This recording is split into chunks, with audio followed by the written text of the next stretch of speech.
നഷ്ടപ്പെടാൻ കൈവിലങ്ങുകൾ മാത്രം കിട്ടാനുള്ള പുതിയ ലോകം എന്ന് ചോദിക്കുമ്പോഴത്തേക്കും കഞ്ചാവ് കൂടി എടുത്തു പല ലോകങ്ങളും കാണാം. 14 ലോകങ്ങളും കാണാം. പി ജയരാജൻ പറഞ്ഞു കേട്ടില്ലേ, ചട്ടം ലംഘിച്ച് മുഖ്യമന്ത്രി ഒന്നും ചെയ്യില്ല. ഇയാളുടെയൊക്കെ കളിമണ്ണാണ് തലയ്ക്കകത്തെന്ന് പറഞ്ഞാൽ കളിമണ്ണിന് നാണക്കേടാവും. സഹി കെട്ടു. സ്വന്തം പാർട്ടിക്കാർക്ക് പോലും ആ നാട്ടിൽ ജീവിക്കാൻ, പാർട്ടിയെ എതിർത്തുകൊണ്ട് ജീവിക്കാൻ പറ്റാത്ത ഒരു അവസ്ഥയിലേക്ക് ഈ നശിച്ച പ്രസ്ഥാനം അധപതിച്ചിരിക്കുകയാണ്.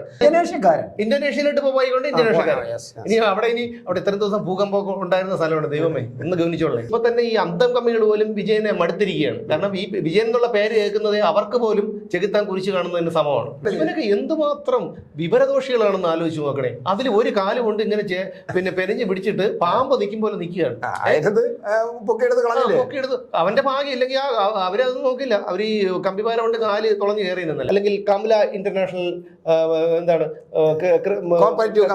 ക്രൈം സൊല്യൂഷൻസ് എന്നാ പരിഷ്കരിച്ച് കംല ഇന്റർനാഷണൽ ക്രൈം സൊല്യൂഷൻസ് എന്നങ്ങനെയൊക്കെ പേരിട്ട് വെള്ളക്കരവും അതുപോലെ കെട്ടിട നികുതിയും എല്ലാം കൂട്ടി AI ക്യാമറ വെച്ച് ജനങ്ങളെ കയ്യിൽ നിന്ന് പിടിച്ചു പറിച്ച് ഇനി അവർ അണ്ടർവെയർ മാത്രമേ ഊരി വാങ്ങാനുള്ളൂ. ആ കണക്കിനാക്കിയത് ഈ ദാരിദ്ര്യം നിലനിൽക്കണം എന്നുള്ളൊരു ലക്ഷ്യത്തോടു കൂടി തന്നെയാണ്. നമസ്കാരം. പാണ്ഡൻ നായയുടെ പല്ലിനു ശൗര്യം പണ്ടേ പോലെ ഫലിക്കുന്നില്ല ചേട്ടാ. എന്തെന്ന് ഈ ചർച്ച ചെയ്യാൻ വന്നേലേ, ഈ കവിത പാടാൻ വന്നതാണോ അതോ വേറെ? ഈ പഴയ പഴഞ്ചൊല്ലുകൾ ഓരോന്നും നമ്മളിപ്പോ ഓർമ്മിക്കുമ്പോ അത് ഈ CPM-കാരുമായിട്ട് എന്തെങ്കിലും ബന്ധമുള്ളതായിരിക്കും. അതങ്ങനെ ഈ പാണ്ഡൻ നായയുടെ പല്ലിനു ശൗര്യം പണ്ടേ പോലെ ഫലിക്കുന്നില്ല എന്ന് പറയാൻ കാരണം, ചേർത്തല ഒരു കുടുംബത്തിന്റെ വഴി മുടക്കിക്കൊണ്ട് സ്ഥാപിച്ചിരുന്ന ചെങ്കോണക കൊടി കൊടിമരം പെണ്ണുങ്ങളെല്ലാം കൂടി ചേർന്ന് പിഴുതു മാറ്റി. പാമ്പ് പെരിഞ്ഞു നിൽക്കും പോലെ പെരിഞ്ഞു നിന്ന അനൂപ് ചാക്കോ എന്ന് പറഞ്ഞ ബ്രാഞ്ച് സെക്രട്ടറിയോ നഗരസഭാ കൗൺസിലറും പാർട്ടിയുടെ അയാളെയൊക്കെ തൂക്കിയെടുത്ത് മാറ്റിയിട്ടാണ് ഈ CPM അനുഭാവികളായ അവർ 56 വർഷമായിട്ട് CPM അനുഭാവികളാണ്. ഇപ്പൊ അവര് പാർട്ടി പ്രവർത്തകരും അതിനകത്തുണ്ടാവും. പാർട്ടി പ്രവർത്തകര് അനുഭാവികൾ മാത്രമല്ല പ്രവർത്തകരുണ്ട്. അപ്പൊ അവര് എല്ലാവരും കൂടി ചേർന്ന് ഇതിനെ ഇടിച്ച് CPM-ന്റെ ഒരു കൊടിമരം സ്ഥാപിച്ചിരുന്ന ഒരു കോൺക്രീറ്റ് ഒരു തട്ടി ഇടിച്ചു നിരത്തുക എന്ന് പറഞ്ഞാൽ ഇതിൽ പരം നാണക്കേടുണ്ട്. അതുകൊണ്ട് ഞാൻ പറഞ്ഞ പാണ്ഡൻ നായരുടെ പല്ലിന് ശൗര്യം പണ്ടേ പോലെ ഫലിക്കുന്നില്ല എന്ന്. അല്ല അതാണ് പാട്ട് തുടങ്ങിയതല്ലേ. എനിക്ക് വിചാരിച്ചു സുമേഷ് ആകപ്പാടെ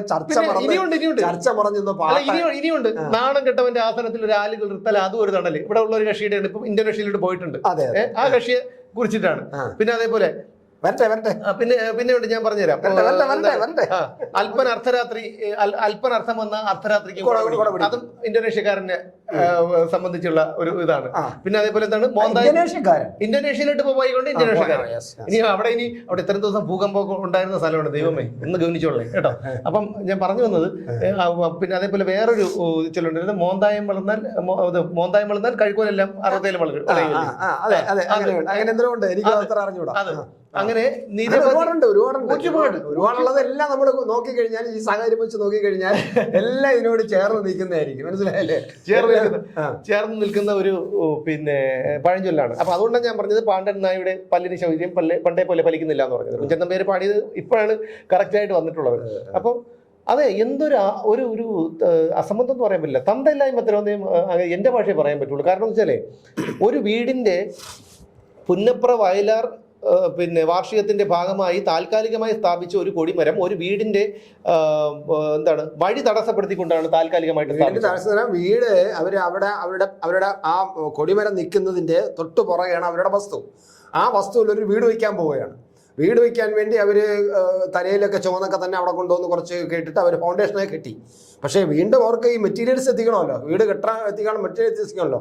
റോഡിൽ നിന്നും ഒരു 4 മീറ്റർ 5 മീറ്റർ അവിടെയാണ് വസ്തു റോഡിലോട് ചേർന്ന് കിടക്കുന്നതാണ്. വീട് നിൽക്കുന്ന ഒരു 5 മീറ്റർ അകലെയാണ്. അപ്പൊ നമുക്ക് റോഡിൽ നിന്നാൽ തന്നെ വീടിന്റെ ഫൗണ്ടേഷൻ കാണാം. അപ്പൊ ഈ ഒരു ടിപ്പറോ മറ്റോ ലോറി അകത്ത് കയറി സാധനം കൊണ്ടിട്ടാൽ ഇത്രയും ചുമക്കണ്ട. പക്ഷേ ഈ കൊടി അവർ അവിടെ നിന്ന് മാറ്റില്ല. ഈ കൊടി താൽക്കാലികമായിട്ടാണ് സ്ഥാപിച്ചതെന്നോ അത് പിന്നീട് മാറ്റി കൊടുക്കാമെന്ന് പറഞ്ഞതാണ്. ഇലക്ഷൻ കഴിഞ്ഞിട്ട് മാറ്റാന്നാ പറഞ്ഞത്. ഇലക്ഷൻ കഴിഞ്ഞ് ഇത്രയും ദിവസമായിട്ടും അത് മാറ്റിയില്ല. അല്ലല്ലേ, ഇലക്ഷന് മുമ്പേ പ്രശ്നമുണ്ട്. അല്ല, പ്രശ്നം എന്ന് പറഞ്ഞാൽ കഴിഞ്ഞ 8 മാസങ്ങളായിട്ട് പ്രശ്നമുണ്ട്. 8 മാസമായിട്ട് ഈ ഒരൊറ്റ കാരണം കൊണ്ട് ആ വീടിന്റെ നിർമ്മാണ പ്രവർത്തനങ്ങൾ മുടങ്ങിക്കിടക്കുകയാണ്. മാത്രമല്ല, ജില്ലാ സെക്രട്ടറി വരെ, ഇങ്ങ് താഴെ തട്ടിലുള്ള അന്തം കമ്മി മുതൽ ജില്ലാ സെക്രട്ടറി വരെയുള്ളവർക്ക് ഈ ആൾക്കാർ പരാതി കൊടുത്തു. എന്നിട്ടും യാതൊരു ഫലവും ഇല്ല. പോലീസിൽ പരാതി കൊടുത്തു, പോലീസിൽ ഒരു പിന്നെ പ്രയോജനം ഉണ്ടായിട്ടില്ല. അവസാനമാണ് സഹികെട്ട് ഈ സ്ത്രീകൾ ഉൾപ്പെടെയുള്ള ആൾക്കാർ ഇറങ്ങിയിട്ട് ഇതിനെ ചവിട്ടിയൊന്നും അല്ല സുമേഷേ, ആരെ കൊണ്ടുവന്ന് കുത്തി പൊളിച്ചു അവര്. ആ കോൺക്രീറ്റിനെ, ഈ കോൺക്രീറ്റ് എപ്പോഴെന്നറിയോ, ഈ പ്രശ്നമൊക്കെ വന്നതിന് ശേഷം നീയൊക്കെ തുടരണമെങ്കിൽ തൊട്ട് നോക്ക്, ഇത് CPM കൊടിയാണ് എന്നുള്ള ഒരു അഹങ്കാരത്തിലാണ് അവിടെ കൊണ്ടുവന്ന് പിന്നെ ഈ ഇത് നമ്മുടെ കോൺക്രീറ്റ് കൊണ്ട് ബലപ്പിച്ചിട്ട് ഇട്ടത്. അപ്പൊ അവര് വിചാരിച്ചോ ഇനി ഒരുത്തരും തൊടില്ല, ഞങ്ങൾ കോൺക്രീറ്റ് ഇട്ട്, കാരണം ഞങ്ങൾ കോൺക്രീറ്റ് ഇട്ട് ബലപ്പിച്ചിരിക്കുകയാണ്, പാർട്ടി എന്ന് പറഞ്ഞാൽ കോൺക്രീറ്റ് പോലെ ഉറച്ചതാണ് എന്നാ വിചാരിച്ചത്. ഈ പെണ്ണുങ്ങളെല്ലാം കൂടെ വന്നിട്ട് പാര കൊണ്ടുവന്ന് അവര് തേങ്ങ പൊതിക്കുന്ന പാര എല്ലാം കൂടെ എടുത്തുകൊണ്ടൊന്ന് കൂത്തി. ഇത് മറ്റേ ചാക്കോ സഞ്ജിയോ എടുത്തോണ്ടായിരുന്നല്ലോ, എന്താ കാര്യം? അല്ല, ഒരു അനൂപ് ചാക്കോ അയാള് വന്നിട്ട് ഇതിൽ പാമ്പ് പെരഞ്ഞിരിക്കുമ്പോൾ പെരഞ്ഞു നിൽക്കുകയാണ്. പെണ്ണുങ്ങളെ ഇവനൊക്കെ എന്തുമാത്രം വിവരദോഷികളാണെന്ന് ആലോചിച്ച് നോക്കണേ. അതിൽ ഒരു കാലം കൊണ്ട് ഇങ്ങനെ പിന്നെ പെരഞ്ഞു പിടിച്ചിട്ട് പാമ്പ് നിൽക്കുമ്പോൾ നിൽക്കുകയാണ്. പൊക്കിയെടുത്ത് അവന്റെ ഭാഗ്യം ഇല്ലെങ്കിൽ അവരത് നോക്കില്ല, അവര് ഈ കമ്പിപാര കൊണ്ട് കാല് തുളഞ്ഞു കയറി നിന്നല്ലേ. അത് സംഭവിക്കും. അവന് ഉയരുപേടിയുണ്ടല്ലോ, ഇതൊക്കെ പറഞ്ഞാൽ ഉയരുപേടിയുണ്ടല്ലോ. ഞാൻ പറഞ്ഞു വന്നതല്ലേ, ഇവനെ പോലുള്ളവന്മാർ ഈ സമൂഹത്തിന് എന്തെങ്കിലും പ്രയോജനം ചെയ്യും. ഇവനെ പോലെ എന്ന് പറയല്ലേ, അതൊരു പ്രസ്ഥാനത്തിന്റെ പ്രതീകമാണ്, അയാൾ പ്രസ്ഥാനത്തിന്റെ അംഗമാണ്. അത് ആ പ്രസ്ഥാനത്തിന്റെ സ്വഭാവവും പാർട്ടിയുടെ സ്വഭാവമാണ് അതിൽ കാണുന്നത്. അല്ലാതെ അനൂപ് ചാക്കോ എന്നുള്ള വ്യക്തിയുടെ തകരാറല്ല. ഇത് കണ്ടപ്പോൾ എനിക്ക് മറ്റൊരു കാര്യമാണ് ഓർമ്മ വരുന്നത്. കാരണം റഷ്യയിൽ, സോവിയറ്റ് യൂണിയനിലൊക്കെ ഈ ലെനിന്റെയും മറ്റേ ഗുണാണ്ടർമാരുടെയൊക്കെ പ്രതിമകൾ ചവിട്ടി ആളുകൾ തകർത്തിട്ടിട്ട് മലമൂത്ര വിസർജനം നടത്തിയിട്ടുണ്ട്. ഈ ഇപ്പൊ ഇത്ര രണ്ടിന്റെ വികാരം ഒന്ന് തന്നെയാണ്. സഹികെട്ടു. സ്വന്തം പാർട്ടിക്കാർക്ക് പോലും ആ നാട്ടിൽ ജീവിക്കാൻ, പാർട്ടിയെ എതിർത്തുകൊണ്ട് ജീവിക്കാൻ പറ്റാത്ത ഒരു അവസ്ഥയിലേക്ക് ഈ നശിച്ച പ്രസ്ഥാനം അധപതിച്ചിരിക്കുകയാണ്. അപ്പോ അവിടെ നിന്ന് അവർ BJP അയാൾ പറയുന്നുണ്ട്, പുരുഷോത്തമൻ എന്ന് പറയുന്ന ഒരു ഗൃഹനാഥൻ ഒടുവിൽ ഈ കൊടിമരത്തിൽ കെട്ടിത്തൂങ്ങി ആത്മഹത്യ ചെയ്യാൻ ശ്രമിച്ചു. അതിനുശേഷമാണ് സ്ത്രീകൾ ഉൾപ്പെടെയുള്ളവരെല്ലാം കൂടി രംഗത്തിറങ്ങിയിരിക്കുന്നത്. BJPയുടെ ഏതോ ഒരു പ്രാദേശിക നേതാവിനോട് പറഞ്ഞു, അവരൊന്ന് സഹായിച്ചെന്ന് പറയുന്നത്. എന്തായാലും ഈ 136 പേര് BJPയിലേക്ക് പോയിട്ടുണ്ട്. പക്ഷെ കോൺഗ്രസ് സഹായിക്കില്ല. കോൺഗ്രസ്സുകാർക്ക് അല്ല, അഡ്ജസ്റ്റ്മെന്റ് അല്ല, കോൺഗ്രസിന്റെ കൂടെ അത് വേറൊരു വശം. അവിടെ നിൽക്കണം, നമുക്ക് പിന്നീട് ചർച്ച ചെയ്യാം.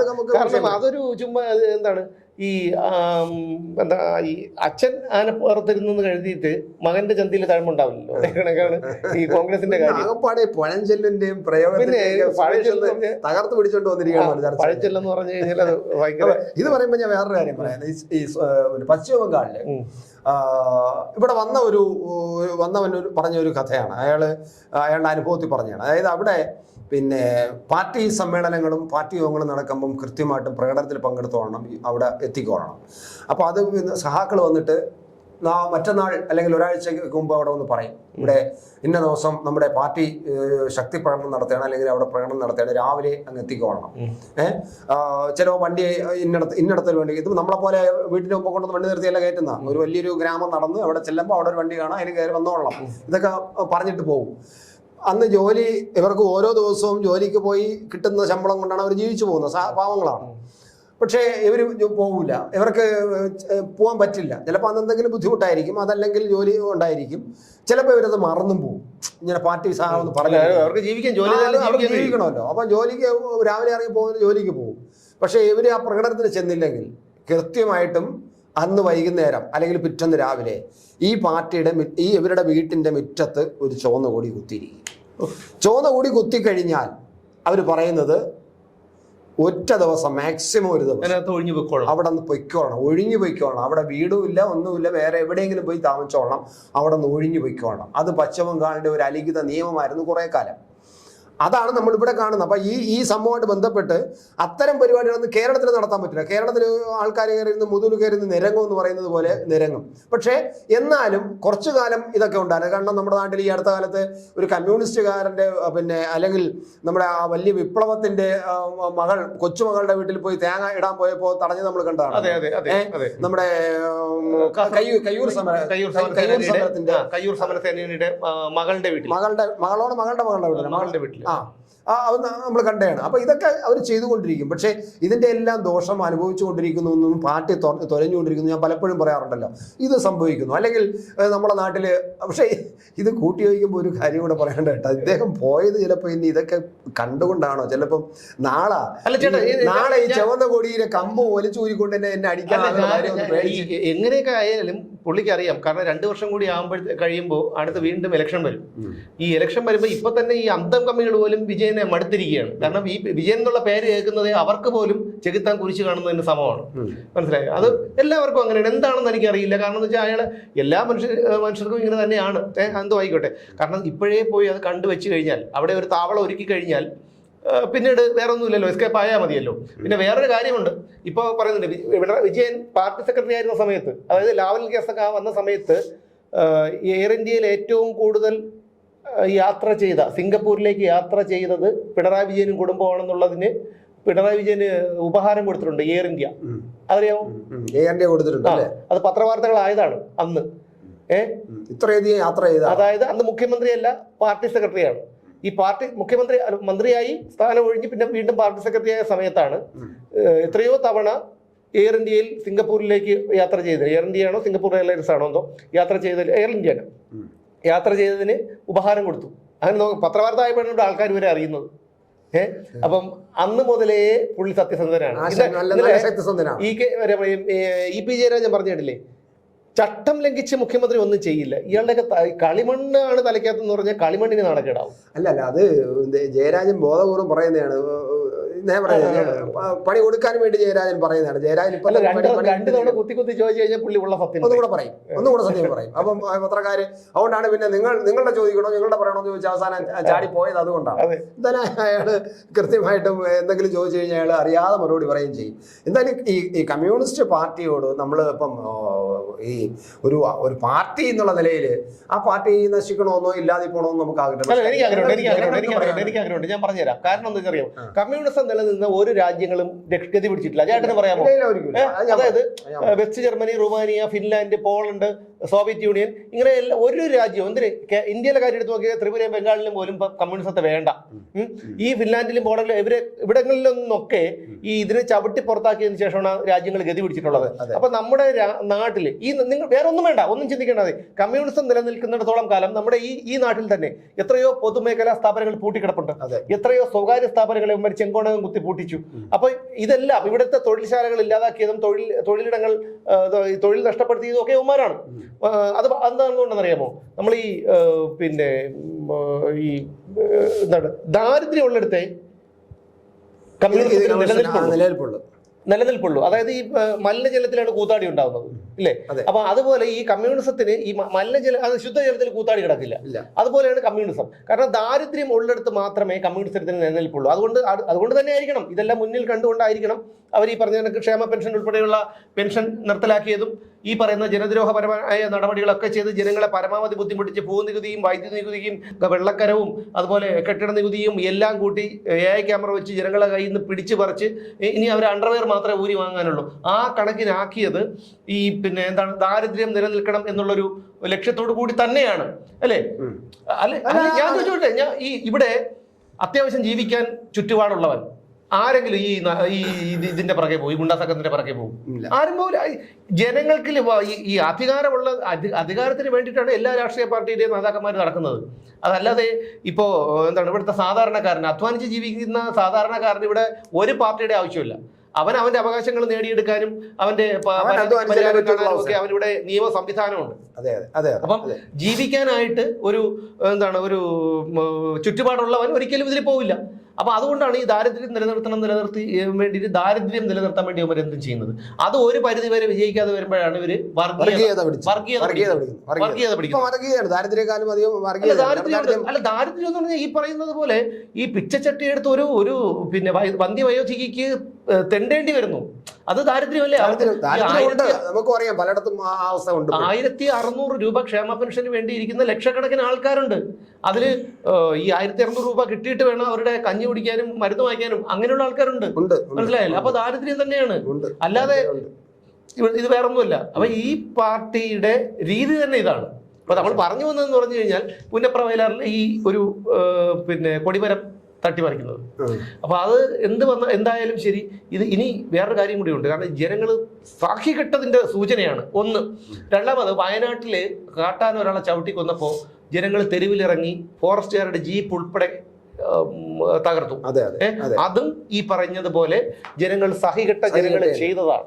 അതായത് സ്പോണ്ടേനിയസ് ആയിട്ട് അവരിൽ നിന്ന് വന്ന സമരമാണ്. അല്ലാതെ ആരും സാധാരണ സമരങ്ങളും പ്രതിഷേധങ്ങൾക്ക് നടക്കുന്ന പാർട്ടിക്കാര് അല്ലെങ്കിൽ ഏതെങ്കിലും രാഷ്ട്രീയ പ്രസ്ഥാനക്കാര് സംഘടിപ്പിച്ച് അതിനെ ഒന്ന് സമരത്തെ ഒന്ന് കൊണ്ടുവന്നാണ് സമരം നടത്തുന്നത്.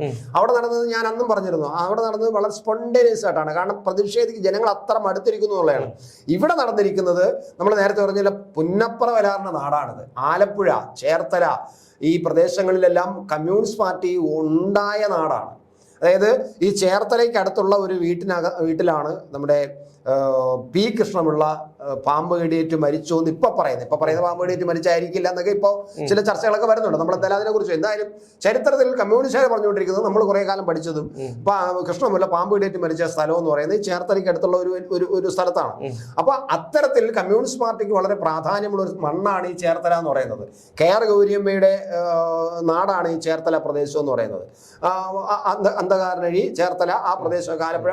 അപ്പോൾ ഇതെല്ലാം വെച്ച് നോക്കുമ്പോൾ കമ്മ്യൂണിസ്റ്റ് പാർട്ടിക്ക് വളരെ അടിത്തറയുള്ള ഒരു പ്രദേശമാണ്. പുന്നപ്ര വയലാർ സമരം എന്ന് പറയുന്നത് ഇന്ത്യ ചരിത്രത്തിൽ പോലും കമ്മ്യൂണിസ്റ്റ് പാർട്ടിക്ക് ഇപ്പോഴും വലിയൊരു ചരിത്ര ഏടായിട്ട് നിൽക്കുന്ന വലിയ വിപ്ലവത്തിന്റെ ഉദാഹരണമായിട്ട് കാണിക്കുന്ന ഒരു സംഗതിയാണ് പുന്നപ്ര വയലാർ. അതും നടന്നത് ഈ ചേർത്തലയ്ക്ക് അടുത്തുള്ള ആലപ്പുഴ, പുന്നപ്ര വയലാർ ഈ പ്രദേശത്താണ്. അപ്പൊ അങ്ങനെ എല്ലാം വെച്ച് നോക്കുമ്പോൾ കമ്മ്യൂണിസ്റ്റുകാർക്ക് ഏറ്റവും അധികം പ്രാധാന്യമുള്ള ഒരു മണ്ണാണ് ഈ പ്രദേശം. അവിടെയാണ് കമ്മ്യൂണിസ്റ്റ് പാർട്ടിയുടെ ഒരു കൊടി, CPMന്റെ ഒരു കൊടി അവിടെ കോൺക്രീറ്റ് ഇട്ട് ബലപ്പിച്ച് നിർത്തിയിട്ടും അവിടുത്തെ വീട്ടമ്മമാർ പാര കൊണ്ടുവന്ന് കുത്തിപ്പൊളിച്ച് ആ കൊടിയെ പൊക്കിയെടുത്ത് പിഴുതെടുത്ത് ദൂരെ എറിഞ്ഞു എന്ന് പറയുമ്പോൾ നേരത്തെ പറഞ്ഞ വാക്കാണ്, പല്ല് കടിച്ചിട്ടൊന്നും രക്ഷയില്ല, പല്ലിന് വിലയില്ല. CPMന്റെ അവസ്ഥ അതാണ്. മറ്റൊരു എന്തൊരു ഗതികേടാണ്. ഞാൻ ആലോചിക്കണം, ഒരു പാർട്ടിയെ സംബന്ധിച്ചിടത്തോളം എന്തൊരു ഗതികേടാണ്. സ്വന്തം കൊടിമരം, പണ്ട് നമ്മളെ റോഡിലൊക്കെ നമ്മൾ പോകുമ്പോൾ ബൈക്കിലൊക്കെ അല്ലെങ്കിൽ നടന്നു പോകുമ്പോഴൊക്കെ ഇങ്ങനെ കൊടി കെട്ടിയിട്ട് അതിങ്ങനെ ചാഞ്ഞു നിൽക്കും കാറ്റത്ത്. ഇവർ കൊണ്ടുവന്ന് ഇങ്ങനെ കെട്ടിയിട്ടല്ലേ പോവുള്ളൂ. ഒരു കാറ്റടിക്കുമ്പോൾ കെട്ടക്കഴിഞ്ഞിട്ട് ഇങ്ങനെ ചാഞ്ഞു നിൽക്കും. ചിലപ്പോൾ നമ്മുടെ പള്ളയിൽ കുത്ത് കയറിക്കൊള്ളും ആ കൊടിക്കമ്പ്. എന്നാൽ നമ്മൾ ആ കുത്ത് കൊണ്ടാ നമ്മൾ കൈ ഇവിടെ തുടച്ചിട്ട് മിണ്ടാതെ പോകുള്ളൂ, കൊടി തൊടില്ല. കാരണം പേടിച്ച്. CPM ആണ്. CPM എന്നുള്ള പാർട്ടി എന്ന് പറയുന്നത് കുറച്ച് സ്നേഹം അതിനകത്തോടുണ്ട്, പിന്നെ ഈ ഗുണ്ടകളാണ് അത് ഭരിക്കുന്നത്. അപ്പോൾ അങ്ങനെ ചെറിയൊരു ഭയമുണ്ട്. അപ്പോൾ ഈ രണ്ടും കൂടെ ഉണ്ട്, ചെറിയൊരു സ്നേഹ പാർട്ടിയോടുണ്ട്, പിന്നെ ഒരു ഗൂണ്ടായുസം ഉള്ളതുകൊണ്ട് രണ്ടും കൂടെ ചേർത്തിട്ട് നമ്മളതിൽ തൊടുവില്ല. ഇപ്പം ഈ ഗൂണ്ടായുസത്തിനെയും ഭയക്കൊന്നുമില്ല, പാർട്ടി എന്നുള്ളൊരു സ്നേഹം അതിനോട് തരുമ്പൂല്ല, ചുവന്ന നിറത്തോടൊരു തരുമ്പൂല്ല. അങ്ങനെ വരുമ്പോൾ ആളുകൾ ഇപ്പം ഇതുപോലെ ചാഞ്ഞിക്കണമെങ്കിൽ പിടിച്ചെടുത്ത് അങ്ങോട്ട് നീക്കി വെച്ചിട്ട് ആളിപ്പോൾ പോകും. ഇതിപ്പോ എതിർചേരിയിലുള്ള ആൾക്കാരാണ് ഇത് ചെയ്തിരുന്നതെങ്കിൽ നമുക്ക് പിന്നെ മനസ്സിലാക്കാം. ഇത് അങ്ങനെയല്ല. 56 വർഷം, അരനൂറ്റാണ്ടോളം ഈ പാർട്ടിയുടെ അനുഭാവികളും പ്രവർത്തകരും ഒക്കെ ആയിരുന്നു ഈ പാർട്ടിക്ക് വേണ്ടി വോട്ട് ചെയ്തവരാണ് 136 പേര് BJPയിലേക്ക് പോയത്. അവരിപ്പോ ഈ പ്രധാനപ്പെട്ട ഒരു അവസരത്തിൽ സഹായിക്കാൻ BJP ഉണ്ടായിരുന്നുള്ളൂ. അവർ BJPയിലോട്ട് പോയി സഹായിക്കുന്നു, അവരുടെ പോകും. അതാണ് ഇപ്പോഴത്തെ അവസ്ഥ. അല്ല, BJPയിൽ ഒരു വശം. അതോടൊപ്പം തന്നെ ഈ ഇത് തകർത്ത് കളഞ്ഞതേ കമ്പിപ്പാരമുണ്ട് സ്ത്രീകൾ. കാരണം അതാണ് പറഞ്ഞത്, ഒരു 10, 15, 11 സ്ത്രീകൾ ചേർന്നപ്പോൾ തന്നെ ഇവന്മാർക്ക് പിടിച്ചു നിൽക്കാൻ പറ്റാത്ത ഒരു അവസ്ഥ വന്നിട്ടുണ്ട്. അപ്പോൾ ഈ കേരളത്തിലെ ഈ കമ്മ്യൂണിസ്റ്റ് പാർട്ടിയോടും വിജയൻ പിണറായിയോടും പിന്നെ അമർഷമുള്ള ആൾക്കാരെല്ലാം അതിൻ്റെ ഒരു 10-1 ആൾക്കാർ ഇറങ്ങിക്കഴിഞ്ഞാൽ ഇവന്മാരുടെ പൊടി പോലും ഇല്ല. ഹനിഫ്രയുടെ പരിസ്ഥിതി പറയുകയാണെങ്കിൽ പൊടി പോലും ഉണ്ടാവില്ല കണ്ടുപിടിക്കുക. അല്ല, അത് സംഭവിക്കും. പശ്ചിമ ബംഗാളിൽ കണ്ടില്ലേ, ഒരു MLA ഇല്ലല്ലോ. ആലോചിച്ച് നോക്കാം. നമ്മൾ ഇവിടെ വലിയ വിപ്ലവമൊക്കെ പറയുന്നു. ഇവിടുത്തെ സഖാക്കളൊന്ന് ആലോചിക്കണം. അവിടെ 34 വർഷം ഭരിച്ച ഒരു സംസ്ഥാനത്തിൽ ഏകദേശം 42ഓളം MP-മാർ, ലോക്സഭാ അംഗങ്ങൾ, 42ഓളം ലോക്സഭാ അംഗങ്ങളുണ്ടായും മൃഗീയമായ ഭൂരിപക്ഷം നിയമസഭയിലും ഉണ്ടായിരുന്ന ഒരു പാർട്ടിക്ക് ഒരു MLA ഇല്ല.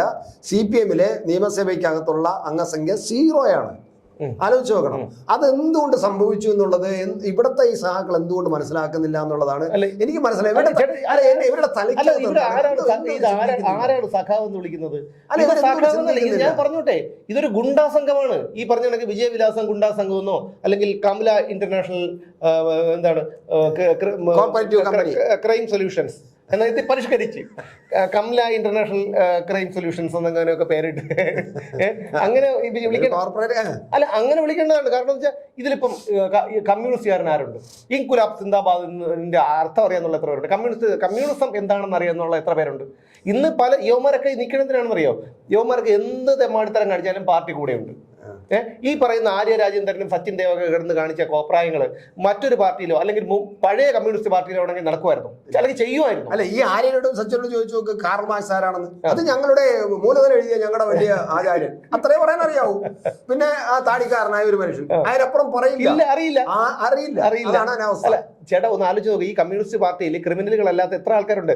നമ്മുടെ നിയമസഭ എല്ലാവരും ഈ നിയമസഭാ സാമാജികരെല്ലാം വളരെ പവിത്രമായി കാണുന്ന ഒരു സംഭവമാണ്. അവിടെയാണ് യുവമാർ ഇതുപോലെ ഒരു എന്താണ് ഈ വിരളി പിടിച്ച കാളെ അഴിച്ചു വിട്ടാൽ പോലും അത് കുറച്ച് മര്യാദ കാണിക്കും. പക്ഷേ ഈ പറയുന്ന അജിത്തും കുഞ്ഞഹമ്മദും ഇ.പി. ജയരാജനും KT ജലീലും CK സദാശിവനും ശിവൻകുട്ടിയും അടക്കമുള്ളവർ, ശിവൻകുട്ടിയൊക്കെ അല്ല ഇത് താഴെ ഇരുന്ന ആളുടെ ഞെട്ടൽ ഇതുവരെ മടത്ത് കെട്ടി നടന്നു. അല്ല ഈ മടത്ത് കെട്ടിക്കൊണ്ട് നടന്നു. ശിവൻകുട്ടി പറന്നു പോയില്ലേ ഈ താഴെ പറന്നു പോയെങ്കിൽ കുറച്ച് കഴിഞ്ഞപ്പോ അത് വീട്. അല്ല ഈ താഴെ ഇരുന്നിട്ട് താഴെ ഇരുന്ന ആളിന് ഇപ്പോഴും അതിന്റെ ഷോക്ക് മാറിയിട്ടില്ലെന്നാണ് പറയുന്നത്. കൊല്ലം എത്രയായി? അപ്പൊ എന്തോന്ന് അത്രയും അതിന്റെ ആൾക്കാര്.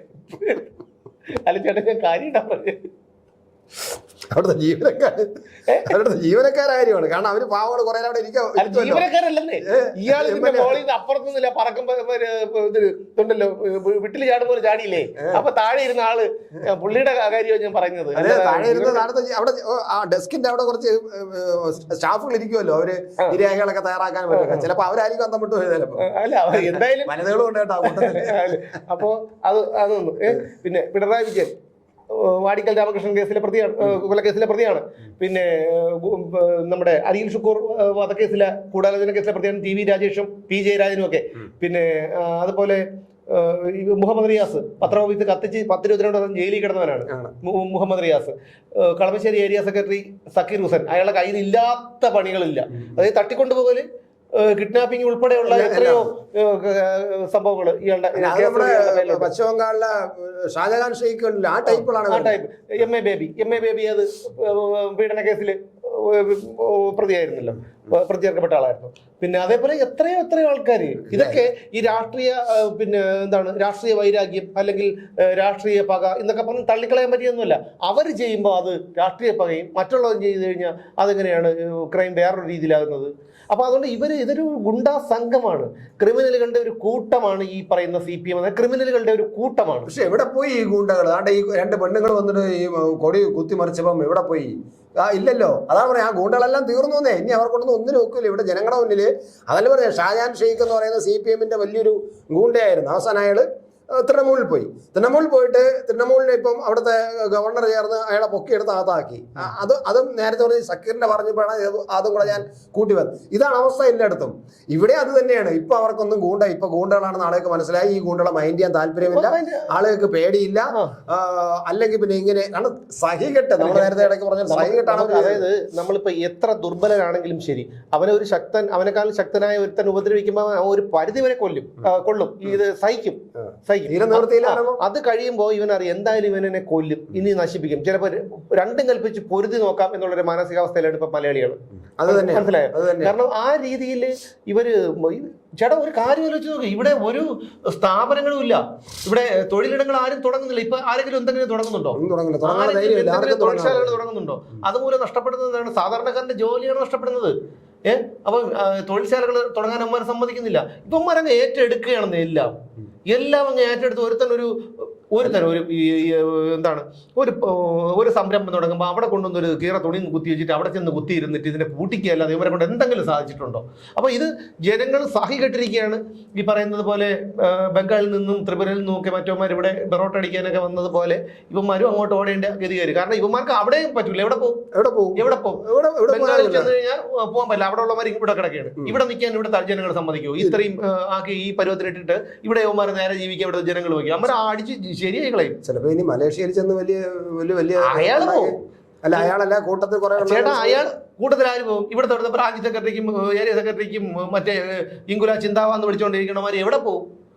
പിണറായി വിജയൻ പോകും. അപ്പൊ ഇവരെല്ലാം തൊഴിൽ നഷ്ടപ്പെട്ടു. അല്ലല്ല, ഞാൻ പറഞ്ഞു വന്നത് പിണറായി വിജയൻ പോകും. കാരണം എന്ന് വെച്ച് കഴിഞ്ഞാൽ അയാൾക്ക് അധികാരമില്ലാതെ ഇവിടെ ജീവിക്കാൻ കഴിയില്ല, ഒരു കാരണവശാലും കഴിയില്ല. ഇപ്പൊ തന്നെ കണ്ടില്ലേ?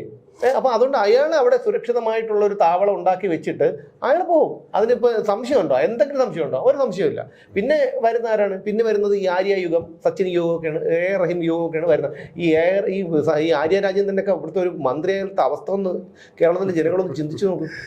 ഞാൻ ഇടയ്ക്കൊന്ന് ആലോചിച്ചിട്ടുണ്ട്, ഈ ആര്യ രാജേന്ദ്രനെ പോലുള്ളവരൊക്കെ ഈ മന്ത്രിയാവുന്നതും മേയറായപ്പോ ഈ നിയമസഭയ്ക്കകത്ത് അന്ന് നടന്നതുപോലൊരു സംഭവം നടക്കുകയും ആര്യ രാജേന്ദ്രൻ്റെ ഒക്കെ കിടന്ന് ബഹളം കാണിക്കുന്നതൊക്കെ ഞാൻ സങ്കല്പിച്ചു. അല്ല, ഇപ്പൊ തന്നെ പ്രതിപക്ഷത്തെ കണ്ടില്ലേ? ഇന്നലത്തെ മനോരമ പത്രത്തില് 2 ചിത്രങ്ങളുണ്ട്. അതായത് KSRTC ഡ്രൈവറെ ജോലിയിൽ നിന്ന് പുറത്താക്കാൻ പ്രമേയം പാസ്സാക്കി.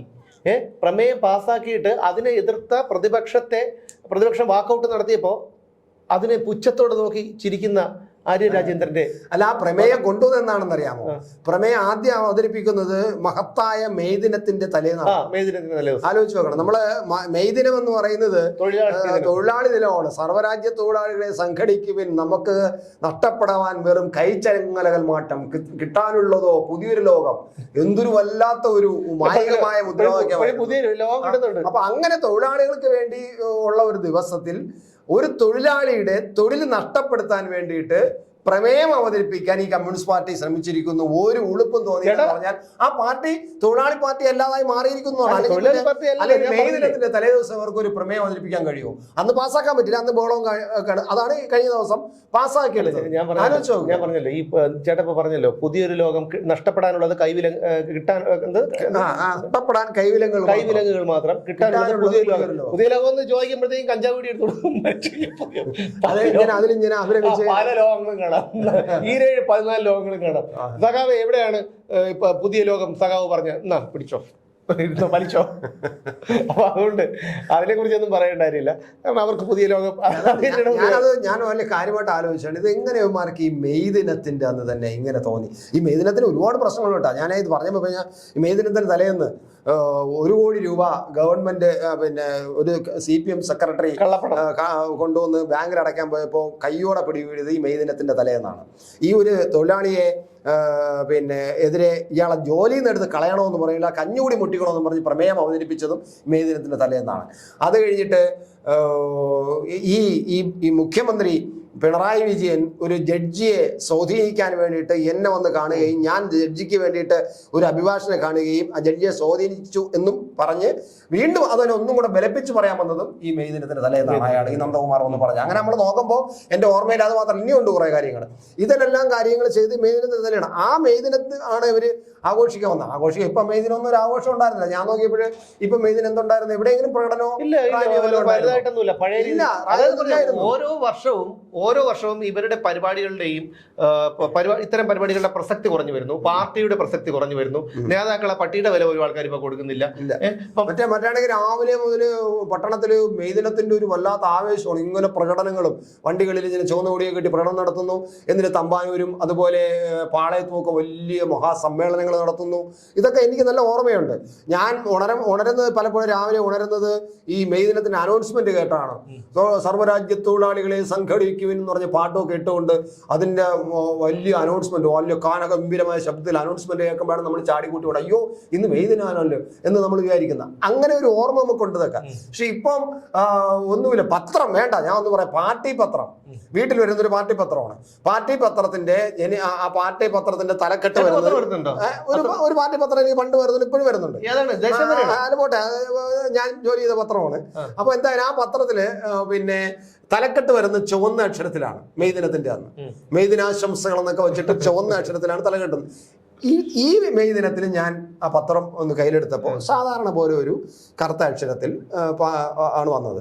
ഇതാണ് അവസ്ഥ. അപ്പം അവർക്ക് തന്നെ മതിയായി ഇതൊന്ന് കളിച്ചു പിടിക്കില്ല, ഇതൊന്നും വേണ്ട, ഇതിന്റെ ഇനി ആവശ്യമില്ല എന്ന് മനസ്സിലായി കഴിഞ്ഞു. പിന്നെ ഒരു ഈ പറയും പോലെ ഒരു ഓളത്തിന് അവരിങ്ങനെ ഇതാണ് കമ്മ്യൂണിസം, ഇതാണ് കമ്മ്യൂണിസ്റ്റ്, ഇത് ഞങ്ങളാണെന്നൊക്കെ പറഞ്ഞ് പോകുന്നേ ഉള്ളൂ. അതുകൊണ്ടാണല്ലോ ആളെയൊക്കെ മനസ്സിലായത് ഇതിന്റെ പ്രയോജനമില്ല, ഇതൊരു സുമേഷ് പലപ്പോഴും പറയും പോലെ ചെങ്കോണകമാണ്, ചെങ്കൊടിയല്ല, എന്ന് ജനങ്ങൾക്ക് മനസ്സിലായത് കൊണ്ടാണ് ആ കൊടിയെ കുത്തി പൊളിച്ചു കളയാൻ അവർക്ക് ധൈര്യം കാണിച്ചത്. അവർക്ക് ഇതിന് വേണമെന്ന് ആവശ്യമില്ല. ഇതിനെ എങ്ങനെ എതിർക്കാൻ പോയി കഴിഞ്ഞാൽ ഇനി ജനങ്ങളെല്ലാം കൂടി കയറി ചാക്കോയോ സഞ്ജിയോ എന്താണ് ഇളവര് ആൾക്കാർ നിരങ്ങും ആൾക്കാർ ആ കണക്കിന്. കാരണം ജനങ്ങൾ സഹിയിട്ട് അവർക്ക് ഒന്നിനും പറ്റുന്നില്ലെന്നേ. യുവമാർ ഇനി വിരട്ടി നടത്താൻ ഈ പറഞ്ഞില്ലേ, ഈ പറഞ്ഞതുപോലെ എന്താണ് എനിക്ക് ഓർമ്മ വരുന്നത് കിരീടത്തിലെ ഹൈദ്രോസിനെയാണ് കൊച്ചുകാരി.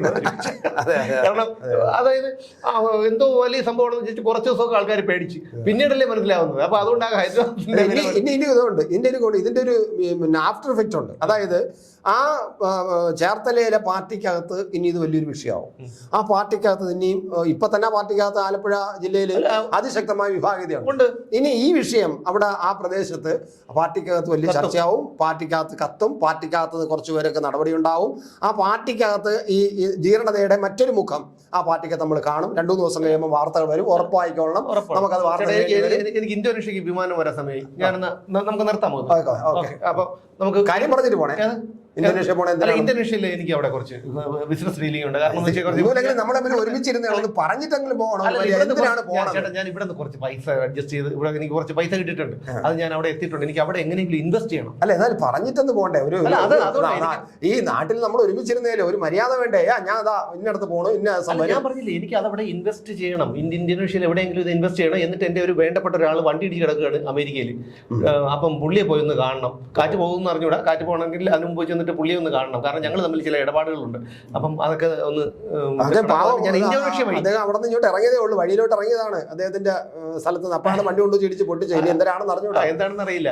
അപ്പൊ എന്തായിരുന്നാലും ഈ എന്താണ് കർമ്മഫലം അനുഭവിക്കാതെ പോകാൻ പറ്റില്ലല്ലോ. അപ്പൊ എന്തായിരുന്നാലും ഞാനൊരു കാര്യം ചെയ്യാം. എനിക്ക് ഇപ്പൊ ഇന്തോനേഷ്യക്കുള്ള വിമാനം വരും. ആ ഇന്തോനേഷ്യയിൽ നേരെ ഞാൻ US-ലേക്ക് പോകും. എനിക്ക് ഹോസ്പിറ്റലിൽ ഒന്ന് പോകണം. എന്തായാലും നിങ്ങൾ പോണെന്ന് പറഞ്ഞല്ലോ, ഞങ്ങളുടെ ഒന്ന് പറഞ്ഞല്ലോ.